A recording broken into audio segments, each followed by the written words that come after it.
இந்த எல்எஸ்டி ஓனருக்கும் கீப்பர்ஸ்க்கும் என்ன பந்தம்னு தெரியல மக்களே. போன சீசனில் ஒரு மேட்ச்சுக்கு முன்னாடியே கேஎல் ராகுல் கிரவுண்டு கிட்ட போயிட்டு பயங்கரமாக ஆர்கியூ பண்ணிட்டு இருந்தாரு. அது நம்மளுக்கு நல்லா ஞாபகம் இருக்கும். இந்த முறை வந்து பார்த்தீங்கன்னா ஃபர்ஸ்ட் கேம்லேயே வந்து கிரவுண்டு கிட்ட போயிட்டு ரிஷப் பண்ட்கிட்டையும் கோச்சுக்கிட்டையும் ஆர்கியூ பண்ண ஆரம்பிச்சிட்டாரு சஞ்சீவ் கோவங்கா. இது எங்கே போய் முடிய போகுதுன்றது தெரியல. ஆனால் ஒரு விஷயம் மட்டும் ஷுவருங்க, அடுத்த மேட்ச் எஸ்ஆர்ஹெச்சோட இவங்க தோத்தாங்கன்னா சஞ்சீவ் கோவங்கா ஸ்ட்ரெயிட்டாக பிச்சுக்கிட்ட போயிடுவார்னு நினைக்கிறேன்.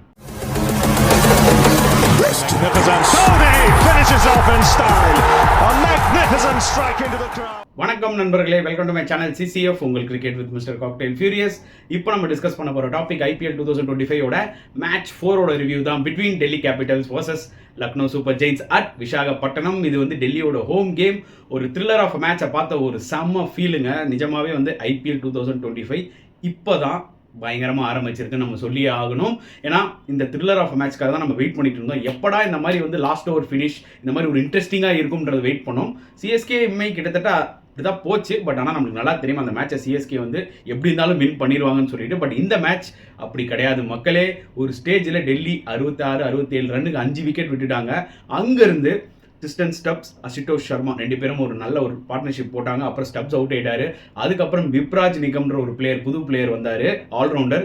அவரும் அசுதோஷ் சர்மாவும் போட்ட அந்த பார்ட்னர்ஷிப் தான் டெல்லிக்கே ஒரு மிகப்பெரிய ஹோப் கொடுத்துச்சு. Absolutely we have to give huge credit to Ashutosh சர்மாங்க. இல்லை டவுட்டே கிடையாது. ஒரு தரமான இன்னிங்ஸை விளையாடி வின் பண்ணி கொடுத்துருக்காரு டெல்லி கேபிட்டல்ஸ்க்கு. பட் விப்ராஜ் நிகமோட அந்த கேமியோ 39 ஆஃப் ஜஸ்ட் 20 பால்ஸில் ஏதோ அடிச்சாரு.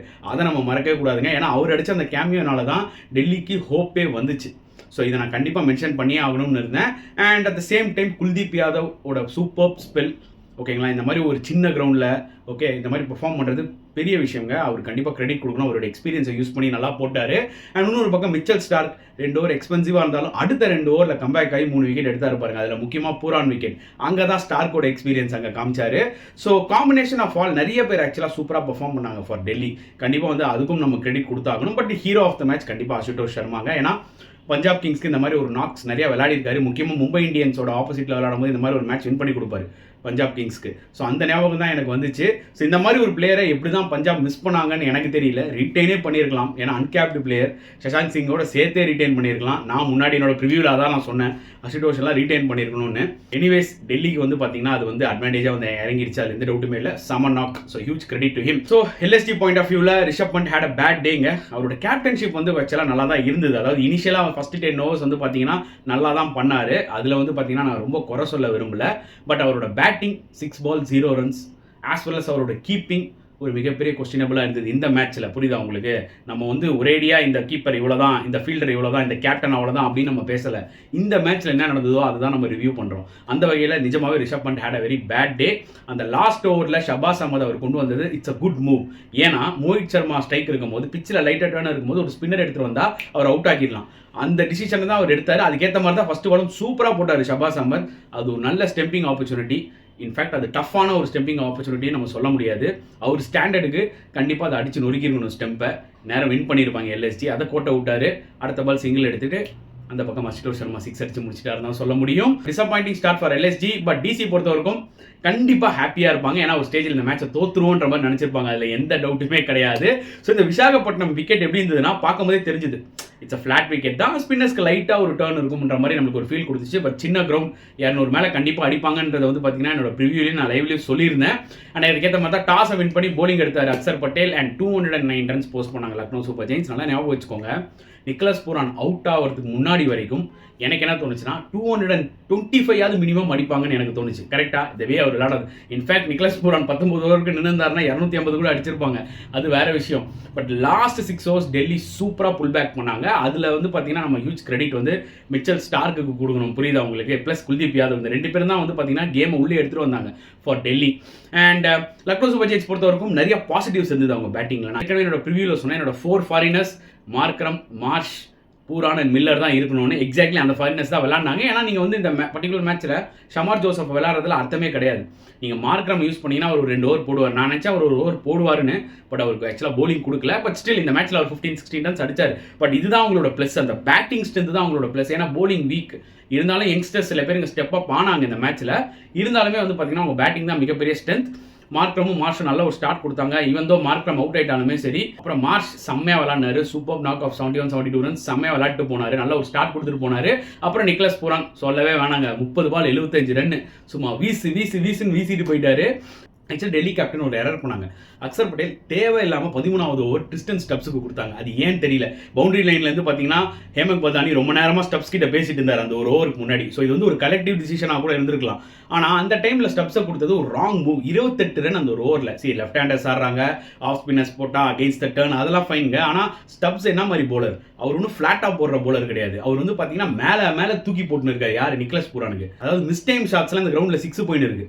இவர் தூக்கி நிக்லஸ் பூரானுக்கு மேலே போட்டுருந்தாருன்னா என்ன ஆயிரும்? அதில் ஒரு டாட் பால் எடுத்தார், இல்லைன்னா 34 ரன் போயிருக்கும் இந்த ஓவரில்.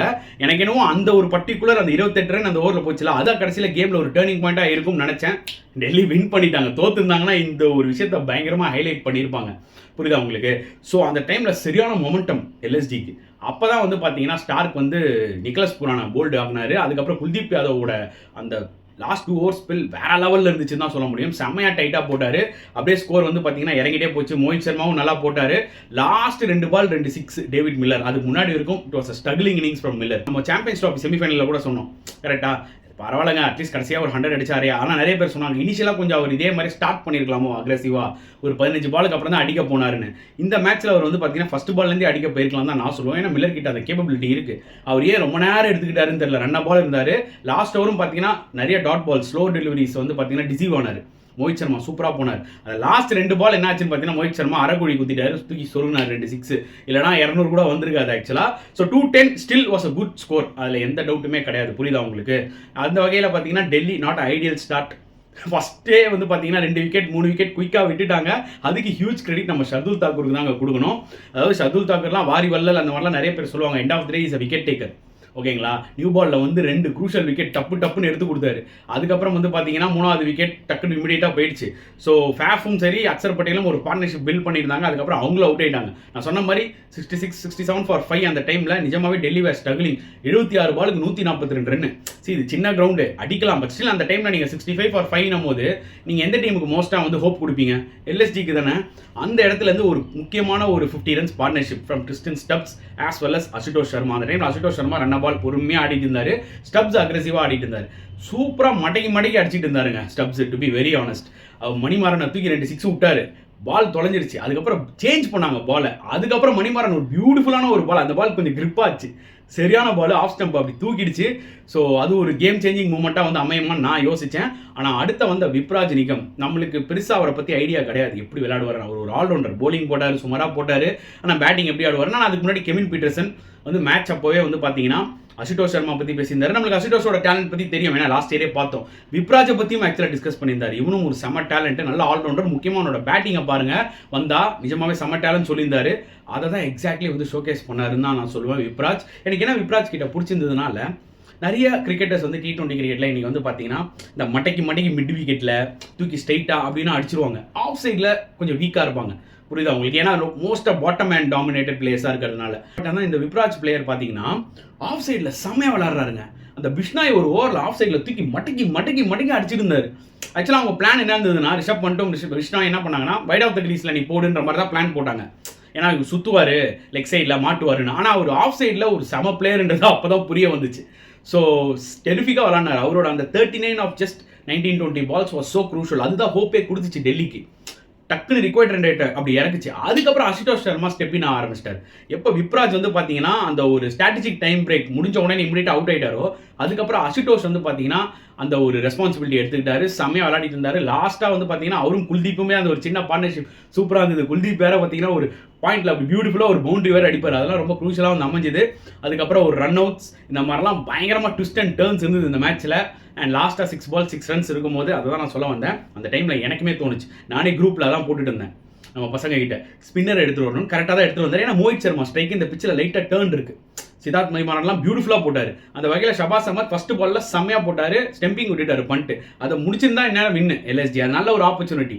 இந்த மாதிரி சின்ன விஷயங்கள் பண்ணணுங்க. ஏன்னா பண்டோட கேலிபருக்கு இந்த மாதிரி ஸ்டெம்பிங் விடுறது வந்து பார்த்தீங்கன்னா ரொம்ப கஷ்டமாக இருந்துச்சு எனக்கு. புரியுதா உங்களுக்கு? ஸோ அதுக்கு அடுத்த பால் வந்து மோஹித் சர்மா உஷாரா என்ன பண்ணிட்டாரு, அப்படி காலை போட்டு அப்படி தள்ளி ஒரு சிங்கிள் எடுத்துட்டாரு. ஓகே, ஸோ அப்பயே தெரியும் எப்போ அஷிட்டோ ஸ்ட்ரைக் வரும்போதே நம்மளுக்கு தெரியும் அவர் வந்து பார்த்தீங்கன்னா டீப் ஆஃப் த கிரீஸில் நிற்கிறாரு. ஸோ ஷார்ட்டாக போட்டால் மட்டைக்கு அடிக்க போறாரு, கொஞ்சம் ஃபுல்லாக போட்டால் ஸ்ட்ரைட்டில் நெருக்குன்னு அடிக்க போறாரு. ஸோ அவர் வந்து பார்த்தீங்கன்னா ஒரு ஹிட்டிங் ஃபார்மில் இருக்கார், பால் இவ்வளோ பெருசாக தெரியுது அவருக்கு. அப்படின்னும் போது முடிஞ்ச வரைக்கும் ட்ரை பண்ணார் ஷபாஸ் அஹ்மத், உள்ளே போடலான்னு தூக்கி 6 அடிச்சுட்டு வின் பண்ணி கொடுத்துட்டாரு. That was an super moment. அந்த டைமில் பார்க்கும்போது அது செம்மையாக இருந்துச்சு. இதுதான் ஆஸ் அ வியூவராக நம்ம வெயிட் பண்ணுறோம்ல, ஒரு த்ரில்லர் ஆஃப் மேட்சை பார்க்கணும் அப்படின்னு சொல்லிட்டு அதை தான் ஆக்சுவலி நம்ம விட்னஸ் பண்ணோம். அதுக்கப்புறம் மேட்ச் முடிஞ்சதுக்கப்புறம் பார்த்தீங்கன்னா சஞ்சீவ் கோவங்கா வந்து கீழே இறங்கி ரிஷப் பண்ட்கிட்டையும் சரி லேங்கர்கிட்டையும் சரி பயங்கரமான டிஸ்கஷன் பண்ணார். கேஎல் ராகுலோட பயங்கர அனிமேட்டடாக பண்ணார்ல, அந்த மாதிரி இல்லை, ஒரு மாதிரி ரெகுலராக நார்மல் சேட் மாதிரி தான் இருந்தது. பட் ஸ்டில் என்னோட பாயிண்ட் ஆஃப் வியூ என்னன்னா, ஒரு ஓனராக இருந்தால் ஐ திங்க் அந்த ஒரு டிஸ்டன்ஸ் கண்டிப்பாக தேவைங்க. ஏன்னா நீங்கள் போயிட்டு நீங்கள் சில இன்புட்ஸ் வந்து கொடுத்தீங்கன்னு வச்சுக்கோங்களேன், அவங்க டீம் ஸ்ட்ராட்டஜின்னு சில ப்ராசஸ் வச்சுருப்பாங்க. ஜெயிக்கிறது தோக்கிறதுலாம் வந்து பார்த்தீங்கன்னா கேம் ஆஃப் கிரிக்கெட்டில் சகஜம். புரியுதா உங்களுக்கு? மார்ஜினல் டிஃபிட் தான் ஆக்சுவலாக எல்எஸ்ஜி. இந்த மாதிரி ஒரு போலிங் லைனப் வச்சுக்கிட்டு அவங்க வந்து இவ்வளோ தூரம் எடுத்துகிட்டு வந்ததே பெரிய விஷயம். புரியுதா உங்களுக்கு? ஏன்னா அந்த ஒரு விஷயத்த ஓனர்ஸ் தெரிஞ்சுக்கணும், சஞ்சீவ் கோவங்காவும் தெரிஞ்சுக்கணும். என்னதான் நீங்கள் கிட்ட போயிட்டு நார்மலாக பேசினா கூட அது கூட வந்து பார்த்தீங்கன்னா மென்டலி கொஞ்சம் அஃபெக்ட் ஆகும், கோச்சிங் ஸ்டாஃப்க்கோ சரி கேப்டனுக்கோ சரி. இதை கொஞ்சம் அவர் ஸ்டாப் பண்ணணும். இன்னொரு எனக்கு பிடிச்ச விஷயம் இந்த மேட்ச்சில் என்னன்னு பார்த்தீங்கன்னா, நிறைய யங் இந்தியன் டேலண்ட், யங்காக இருக்கட்டும் இல்லை வந்து மிடில் ஏஜாக இருக்கட்டும், அதை பற்றி நம்ம பிரச்சனை இல்லை. ஆனால் நிறைய இந்தியன் டேலண்ட் நம்மளால் பார்க்க முடியுது. விப்ராஜ் பார்த்தோம், டிக்வேஷன் சொல்லி ஒரு லெக் ஸ்பின்னரை நம்ம பார்த்தோம். ஆக்சுவலாக அவர் வந்து பார்த்தீங்கன்னா சுனில் நாராயண் மாதிரி பால் அப்படி மறைச்சிக்கிட்டு வராரு போலிங் ஆக்ஷனில்.